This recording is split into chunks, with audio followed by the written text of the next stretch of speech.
Hi everyone, this is Ivy in Post. I am just doing the normal Ivy in Post thing, which is thanking you for coming on by and letting you know who we're about to speak with. And this conversation is a pre-recorded conversation with Dr. Matthew Bernico.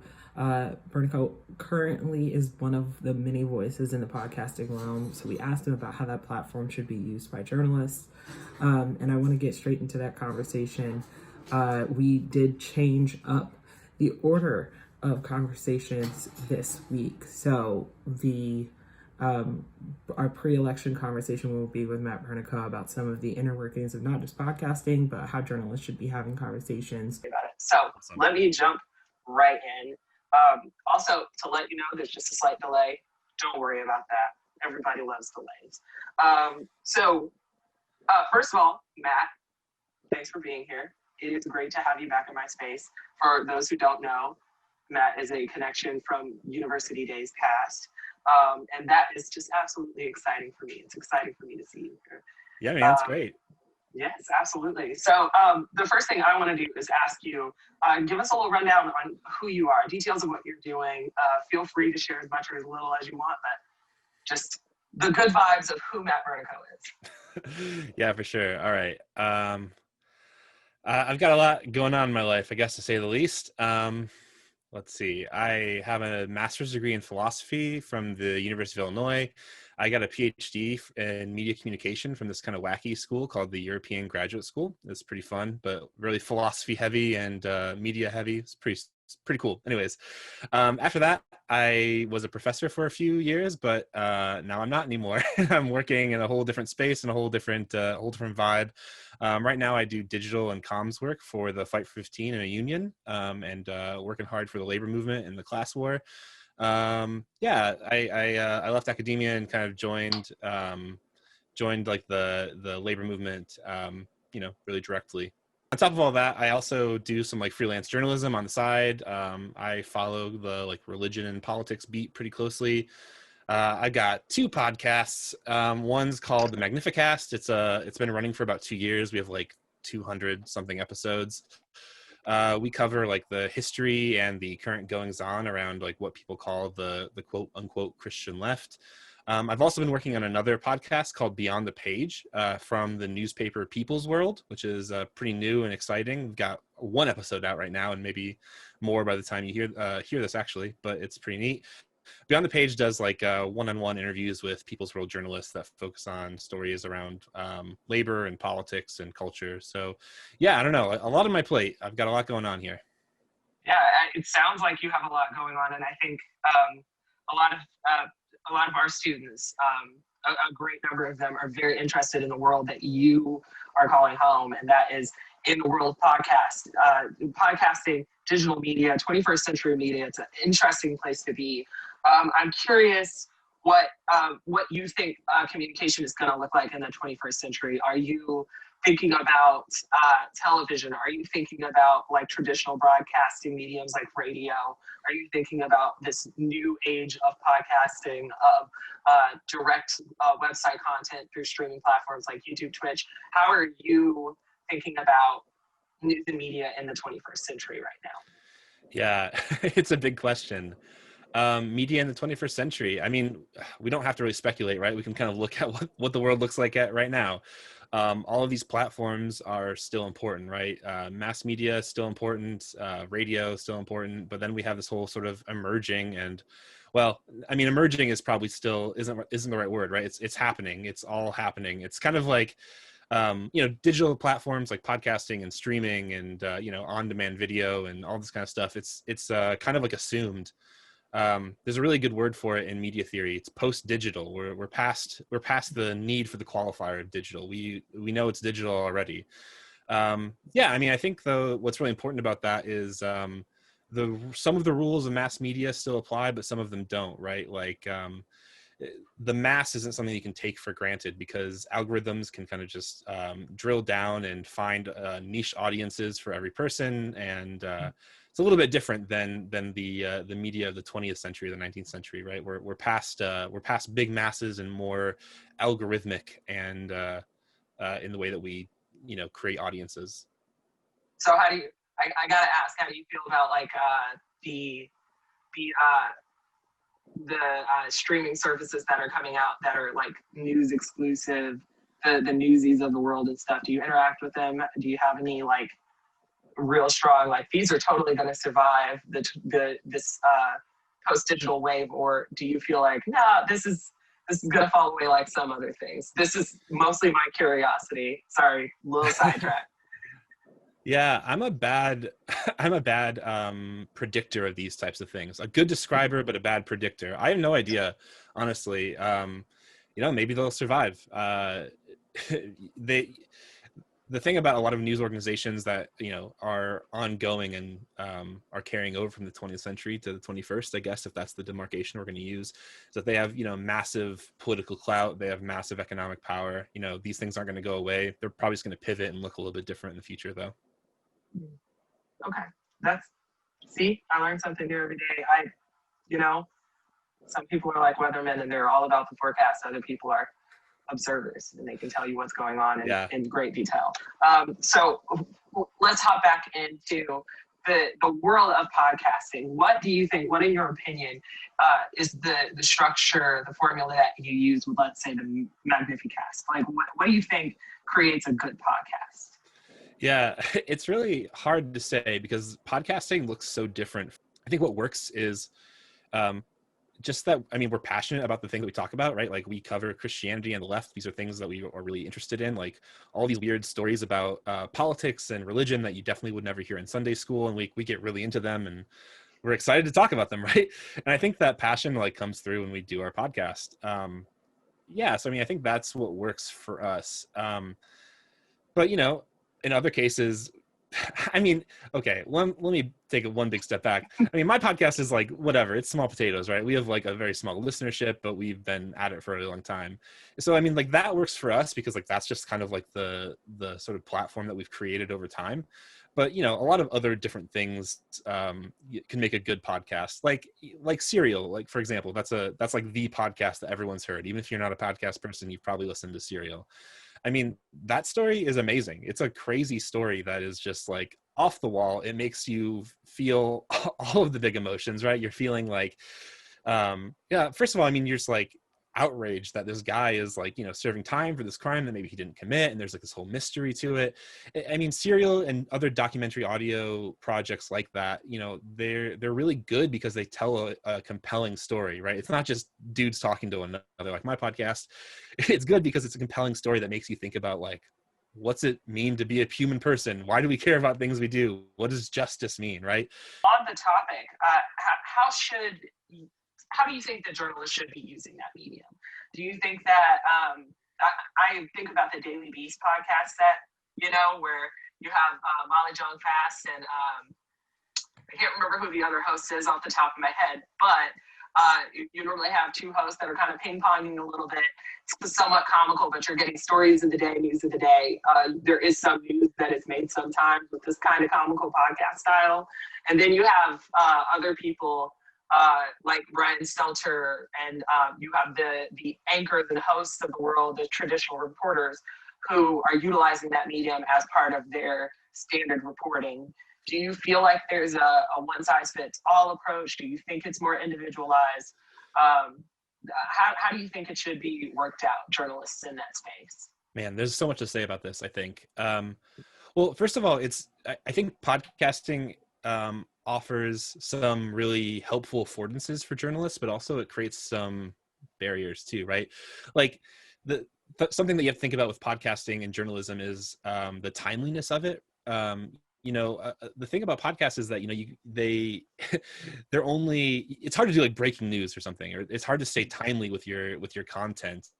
It's only as timely as you can turn the podcast around, right? So if you have a podcast and you're doing sort of like current events or whatever, you better have a very good and dedicated team of people who are producing and editing that podcast, because your content will only end up being as good as they can turn it around and how fast they can get it out. So like there's that. But I think what you're saying too, some of it that I guess what I hear you saying and what I think is true is that podcasts are really cool for journalists to use because it lets you put like more of your own voice and personality into the work. And like, you can connect with people via podcasting in ways that you cannot via the written word, right? Like, it's one thing to read something like phenomenologically. You're sitting there, you're staring at a screen or a piece of paper or whatever. You're reading it. It's great. But like, to hear someone's voice, like enunciating it and speaking it to you is something like very personal.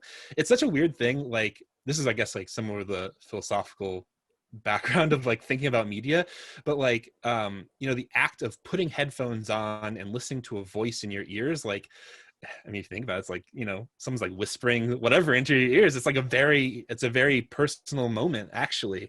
So there's like this moment, this way that podcasting is embodied in a way that journalism or that written journalism is not, and then you can make these connections that you couldn't make otherwise. So I think there's that. So people can make these deeper connections with journalists themselves. That's one thing. The other thing too is that audiences can make deeper connections with the sources, like, the people that you're actually making the media about. So like, audio journalism like gives you the affordance of presence, I guess is what I'm trying to say. Embodiment, presence, whatever you want to say. So, like you're writing an article, for example, for, whatever publication, that's cool. And, you'll grab a pull quote from somebody and you'll put it in there and it'll be powerful or whatever. But in audio, it's awesome because if you're doing like produced documentary style audio work, or even if you're just interviewing somebody, right, you have that person's voice there. And the truth of it, I think, is stronger when you hear someone say it rather than just, you saying it or hearing it in writing. So I think that there's a whole rhetoric and persuasiveness to podcasting that I think is kind of overlooked by a lot of people in media, but it's powerful. I mean, you hear a really well-produced piece of audio reporting, you hear someone's voice saying something, about their struggle or what they're going through or the story, and it really connects with you. And I think that's important. It's the beauty of that storytelling. It is indelible at times, and I do. I know we joked about the Serial podcast earlier, but there are moments in podcasts like that where you're just like, I'm never going to get that voice, that audio, the background, the sound of stuff rustling. It's so ingrained that you just can't get away from it. So I'm curious if now that we talked about maybe podcasts are a space that journalists like should be using, that they can use in a very creative way.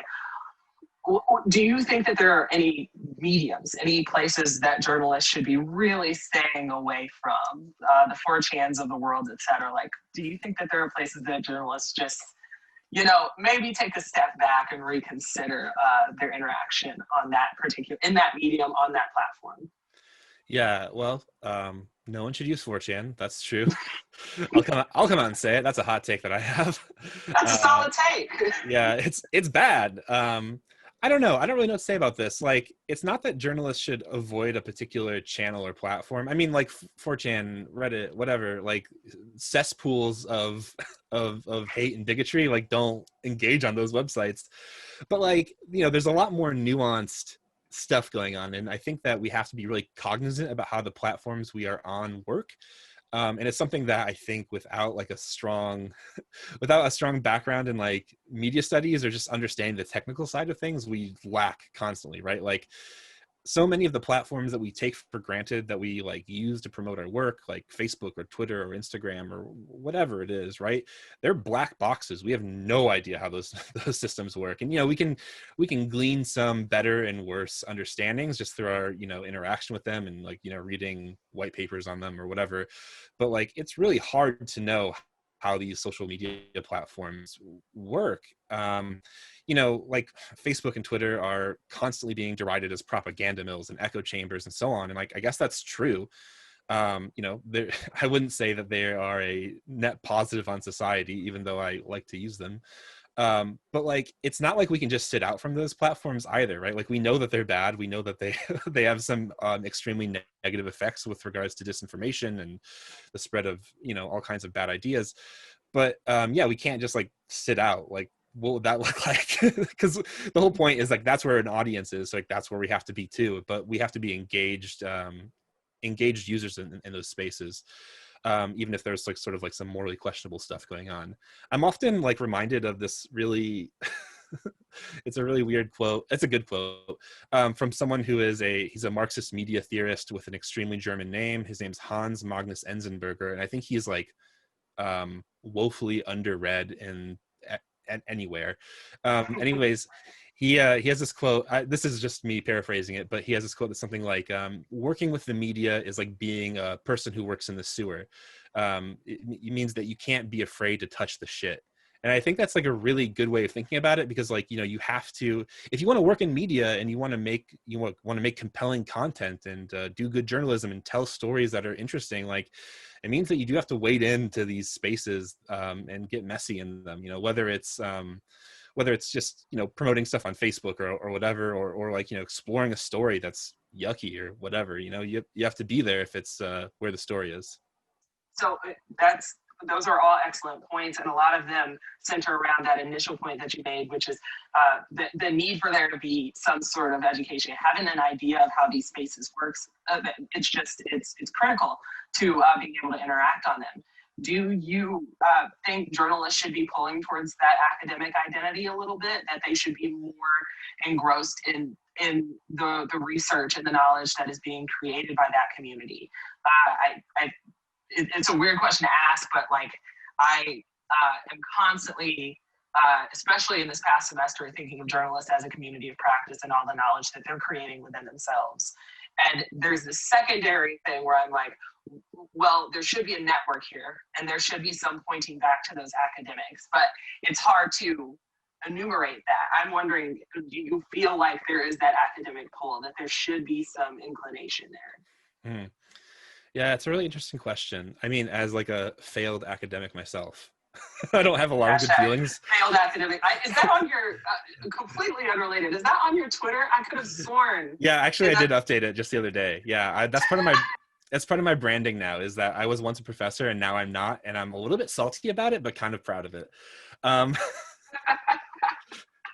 mean, I think, yeah, I mean, journalists, like, they're not academics, and academics, well, I mean, you can be a journalist and an academic. These are circles. It's a Venn diagram that definitely can overlap. Sorry, I don't want to say anything. I don't want to say anything that's going to bring upon, you know, people being mad at me. That's totally true.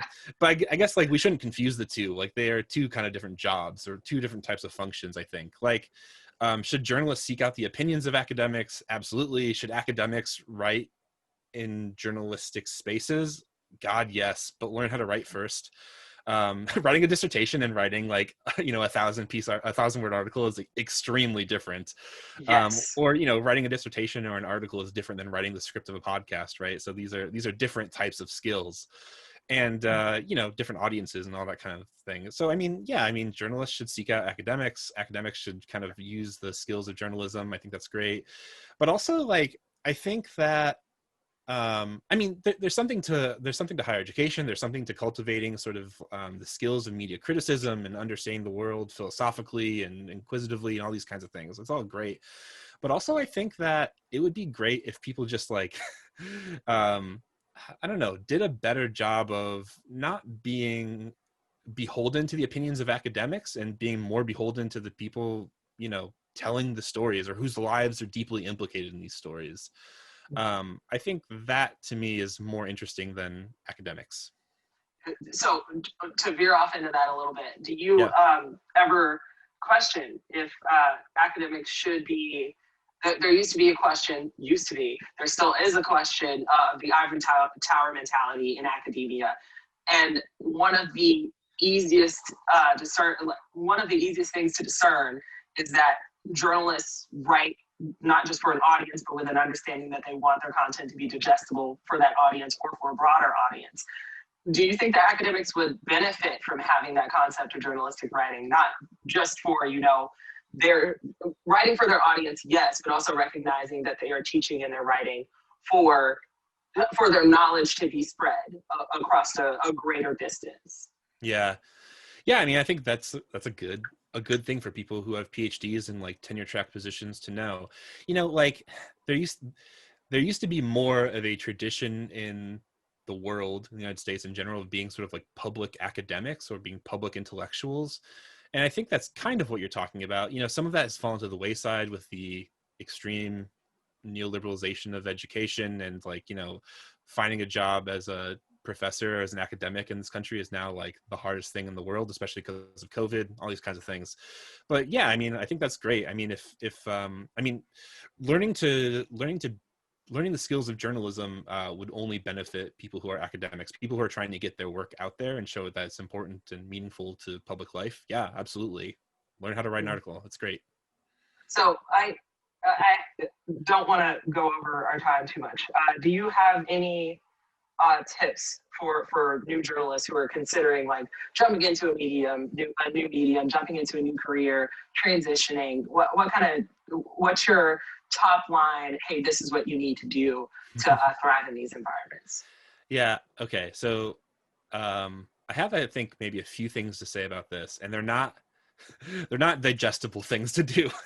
More about how you comport yourself and how you go about journalism. So I guess let me say these things for people who are aspiring journalists or trying to get involved in media or whatever. So I think the first thing that I this is my platform, so I guess I'll get on my soapbox and preach here for a second. But like, journalism and reporting are like inherently political practices. Like, you're telling a story, there are sides of the story, and like, you have to know that, right? And I think it would be really good for journalists, you know, ideas like about objectivity and bias. These are super important ideas, right? Like, you have to know about them, how to tell a balanced story and how to identify bias. These are great. So if you're considering journalism as a career, you're trying to just kind of, you know, feel your way into it or whatever, cool. But I would say develop a sense of understanding of bias, for sure. Understand that, and you know, about what it means to be balanced, but also develop like a strong political education. So by that, I mean, like, I don't really mean like learning about the branches of the government and how they work. That's cool. That's great. You should, I mean, watch Schoolhouse Rock and like figure it all out. That's great. But like, what I mean is that, you know, you need to learn about what your political commitments are and like why you hold them, and learn about your own bias and perspectives and like how you want to navigate those commitments in your work, because they will like necessarily come up. If you're a journalist and you're following your passions and you're kind of following your interests, like, you know, these commitments, your political commitments will necessarily come into it one way or the other. So I think that locating like what your real, like, you know, where your heart lies, like what lines you're not willing to cross with regard to journalism and reporting, I think that's really good. And understanding the larger political context that you're speaking in is super important. I think that's the biggest problem with many liberal and conservative pundits and reporters, is they don't have this larger political education. Okay, so all of that, there's that. I mean, maybe like, here's like one example. So like right now in Florida, this is like kind of out of left field, and probably, well, by the time people are listening to this, it might not be relevant anymore. But there's an upcoming election in Florida where on the ballot is an amendment that would raise the minimum wage in Florida over the period of several years to $15 an hour. So it's like $8.56 now. It would raise it to $15 an hour. That's like huge, right? A huge thing. But there's all kinds of like really wild reporting around this story, and like some journalists are doing a really good job, some doing less of a good job. But like, in this type of story, you can kind of see how the political education of the journalist becomes really important. And by this I mean, you know, some people tell the story and they spend, you know, 10 paragraphs writing from the perspective of like some dude with $1 million in Florida who's mad that they're gonna have to pay their workers more money. And then they give like one paragraph to like a single mom who has $20 for groceries or something like that, right? So I guess what I'm trying to say is that when you're doing fair and balanced journalism, you can be fair and balanced while also politically serving people who, you know, are dirtbags. I'm not pulling any punches here. I don't care. But I guess all I'm trying to say is that like, figuring out what your political commitments are really important, because you don't want to accidentally do the work of someone. You know, you don't want to accidentally be against a single mother with $20 for groceries. That would be, you know, morally questionable of you, but whatever. Okay, so all of that's like my big soapbox moment. Learn about politics in a way that's bigger than just like, I don't know, liberalism and conservatism. There's so much more going on politically in this country than those things. Learn about the big story. Okay, all of that, fine. Here's some more practical advice. Jeez. We love going from the theoretical to the practical. It's absolutely. If you want to be in journalism, you should just do it. It's really that's it. I mean, the whole scheme right now, I mean, basically thrives off a lot of freelance work. That's a really good way to make a name for yourself and sort of build a portfolio. And I mean, you know, pay some bills. It doesn't pay that great, but that's fine. It's just a way to kind of like, you know, start doing some of the work. Follow your passions, see what you're interested in, write about those stories, pitch your ideas to different publications. I mean, you know, you're probably not going to start off writing for the New York Times or something, you know, pitch for small magazines, pitch for local news, pitch whatever you're interested in, just pitch until you can write something. Same thing goes for podcasting. Like if you want to do audio journalism, or even if you just want to like goof around and have a good time and have a conversation that might sometimes be meaningful, like you should just start making it. Like there's all kinds of terrible pitfalls and bad social ills that digital media has given the 21st century that we're inheriting right now, right? Fake news, social isolation, all these types of things. But like the one good thing that it has going for it is that the barrier to participation is extremely low, so that like you can just do it. No one's gonna stop you.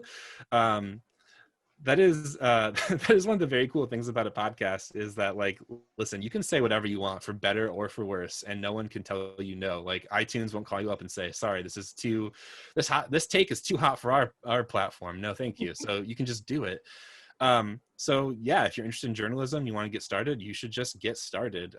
Don't let your dreams be dreams. The one big downside to all that though is like, the online community of people who read your work are going to be, you know, critical of what you do too. So be ready to back up with whatever you're saying. So you don't want to make a bad name for yourself too fast. So maybe withhold some hot takes for later when you're powerful and rich and you can say them out loud, and it's fine. I was gonna say it's a step-by-step process, it sounds like. It is. First start making things that don't offend too many people, and then later you can have your edgiest and hottest takes, and you can be famous and make a lot of money for them.